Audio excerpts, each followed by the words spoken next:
Please don't think that I forgot about you. I know it has been so long, but I promise you, it was not because I forgot about you.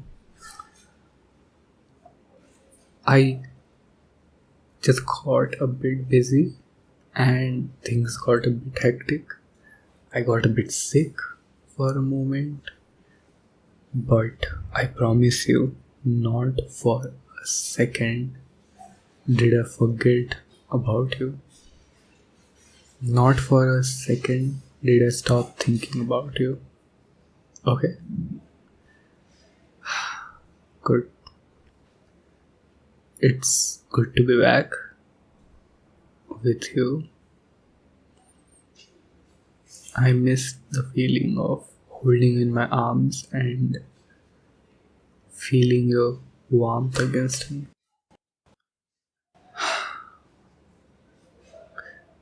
Thanks for being here. I'm not crying. Okay. So, do you just wanna continue our ritual of me reading something to you?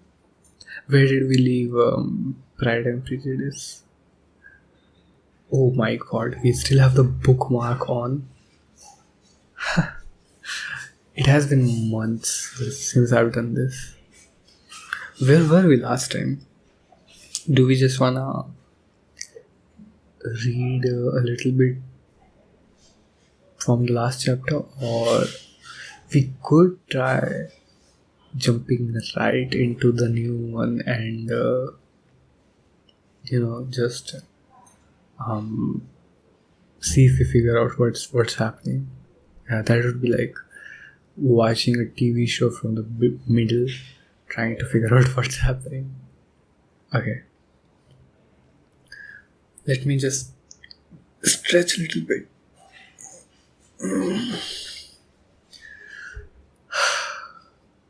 It's good to be back in your embrace. Okay. Chapter 11.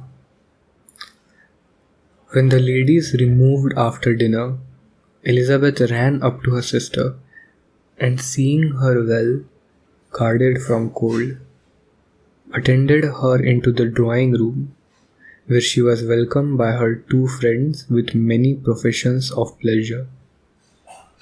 And Elizabeth had never seen them so agreeable as they were during the hour which passed before the gentlemen appeared. Their powers of conversation were considerable. They could describe an entertainment with accuracy, relate an anecdote with humor, and laugh at their acquaintance with spirit. But when the gentlemen entered, Jane was no longer the first object. Miss Bingley's eyes were instantly turned towards Darcy, and she had something to say to him before he had advanced many steps. He addressed himself to Miss Bennet with a polite congratulation. Mr. Hurst also made her a slight bow, and said he was very glad. But diffuseness and warmth remained for Bingley's salutation. He was full of joy and attention. The first half hour was spent in piling up the fire, lest she should suffer from the change of room, and she removed at his desire to the other side of the fireplace, that she might be further from the door. He then sat down by her and talked scarcely to anyone else. Elizabeth, at work in the opposite corner, saw it all with great delight. When tea was over, Mr. Hurst reminded his sister-in-law of the card table, but in vain. She had obtained private intelligence that Mr. Darcy did not wish for cards, and Mr. Hurst soon found out soon found even his open petition rejected. She assured him that no one intended to play, and the silence of the whole party on the subject seemed to justify her. Mr. Hurst had therefore nothing to do but to stretch himself on one of the sofas and go to sleep. Darcy took up a book, Miss Bingley did the same, and Mrs. Hurst, principally occupied in playing with her bracelets and rings, joined now and then in her brother's conversation with Miss Bennet. Miss Bingley's attention was quite as much engaged in watching Mr. Darcy's progress through his book as in reading her own, and she was perpetually either making some inquiry or looking at his page. She could not win him, however, to any conversation. He merely answered her question and read on. At length, quite exhausted by the attempt to be amused with her own book, which she had only chosen because it was the second volume of his, she gave a great yawn and said, "How pleasant it is to spend an evening in this way. I declare, after all, there is no enjoyment like reading. How much sooner one tires of anything than of a book. When I have a house of my own, I shall be miserable if I have not an excellent library." No one made a reply. No one made any reply. She yawned again, threw aside her book, and cast her eyes around the room in quest for some amusement. When hearing her brother mention a ball to Miss Bennet, she turned suddenly towards him and said, "By the by, Charles, are you really serious in meditating a dance at Netherfield? I would advise you, before you determine on it, to consult the wishes of the present party. I am much mistaken if there are not some among us to whom a ball would be rather a punishment than a pleasure." "If you mean Darcy," cried her brother, "he may go to bed, if he chooses, before it begins. But as for the ball, it is quite a settled thing, and as soon as Nichols had made white soup enough, I shall send round my cards." "I should like balls infinitely better," she replied, "if they were carried on in a different manner.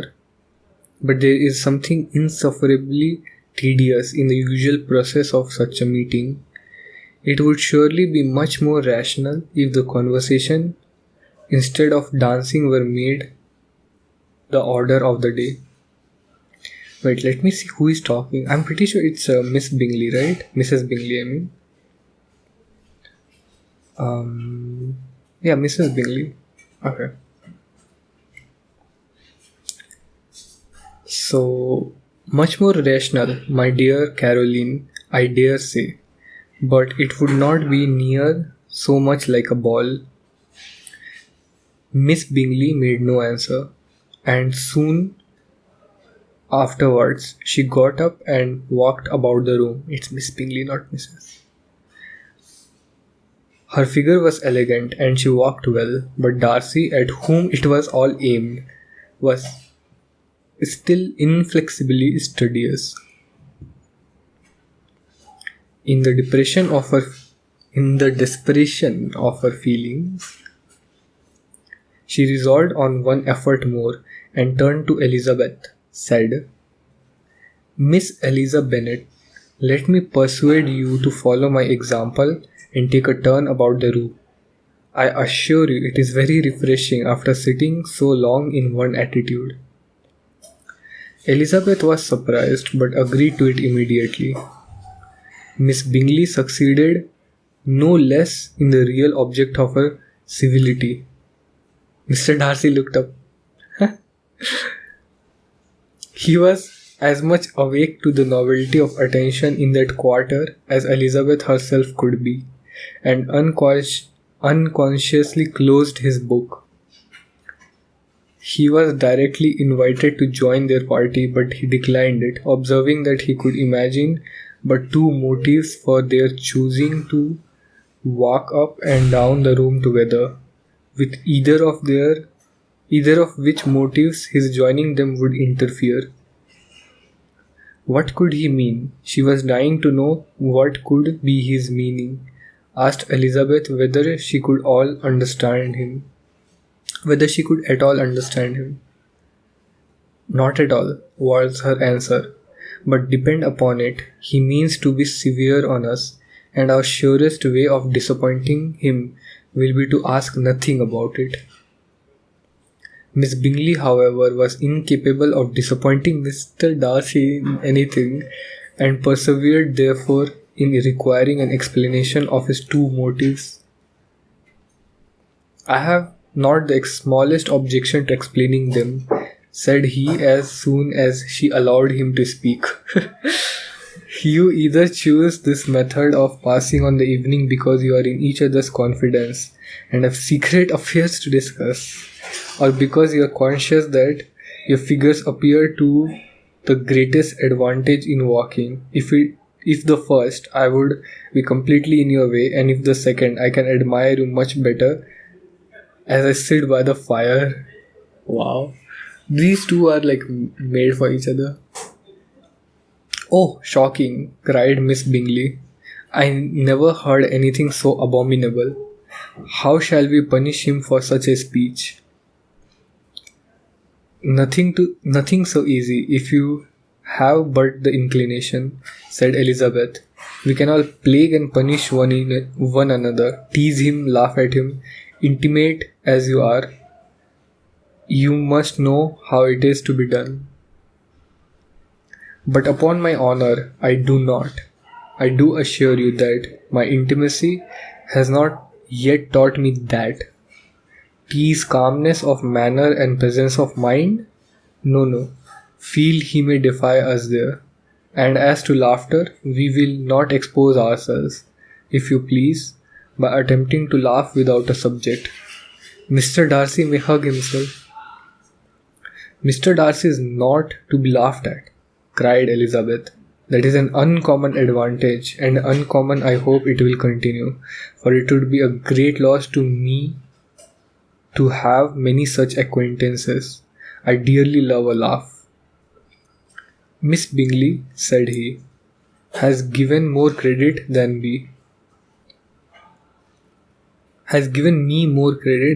can be. The wisest and best of men, nay, the wisest and best of their actions, may be rendered ridiculous by a person whose first object in life is a joke." "Certainly," replied Elizabeth, "there are such people, but I hope I am not one of them. I hope I never ridicule what is wise and good. Follies and nonsense, whims and inconsistencies do divert me, I own, and I laugh at them whenever I can. But these, I suppose, are precisely what you are talking about." "Perhaps that is not possible for anyone, but it has been the study of my life to avoid those weaknesses which often expose a strong understanding to ridicule." "Such as vanity and pride?" says Elizabeth. "Yes, vanity is a weakness indeed, but pride, where there is a real superiority of mind, pride will be always under good regulation." By the way, is this a story about Jane and Mr. Bingley? What's his first name? I forgot. Or Elizabeth and Darcy? Like, I would assume that it's about Jane and Bingley, not just because Jane Austen is also the author of the book, but because they kind of feel like the main characters. But I think Elizabeth and Darcy are taking the spotlight so hard. Anyways, Elizabeth turned away to hide a smile. "Your examination of Mr. Darcy is over, I presume," said Miss Bingley. "And pray what is the result?" "I am perfectly convinced that by it that Mr. Darcy has no defect. He owns it himself without disguise. No, said Darcy. I have made no such pretension. I have faults enough, but they are not, I hope, of understanding. My temper I dare not vouch for. It is, I believe, too little yielding, certainly too little for the convenience of the world.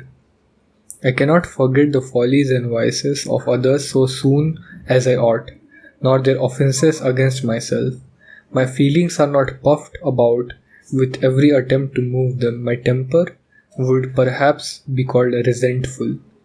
My good opinions, once lost, is lost forever. That is a failing indeed, cried Elizabeth. Implacable resentment is a shade in a character, but you have chosen your fault well. I really cannot laugh at it. You are safe from me.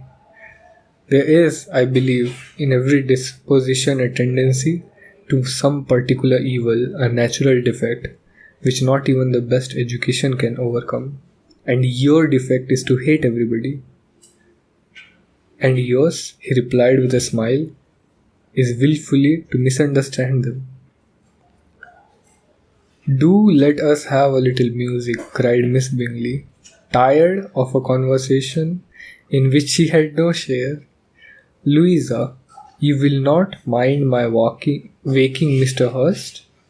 Her sister had not the smallest objection, and the pianoforte was opened, and Darcy, after a few moments' recollection, was not sorry for it.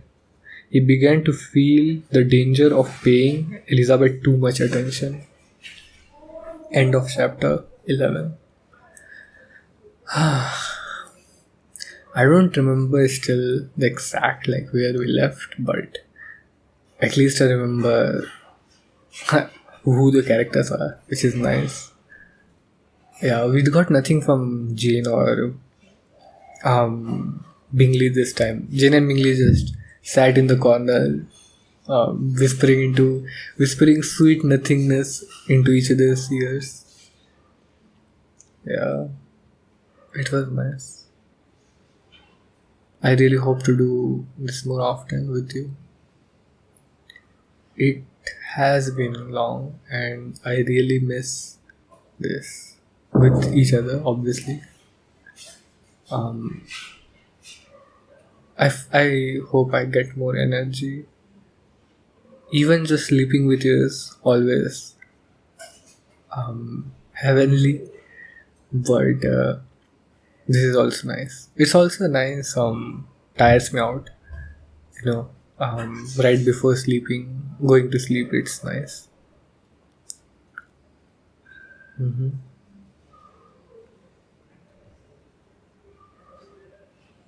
I think I'll try doing this more often, taking out time for you. I know it has been difficult for both of us, but I'll do whatever I can to keep us closer. You don't have to do as much, but I know what you do and I'm always thankful for it.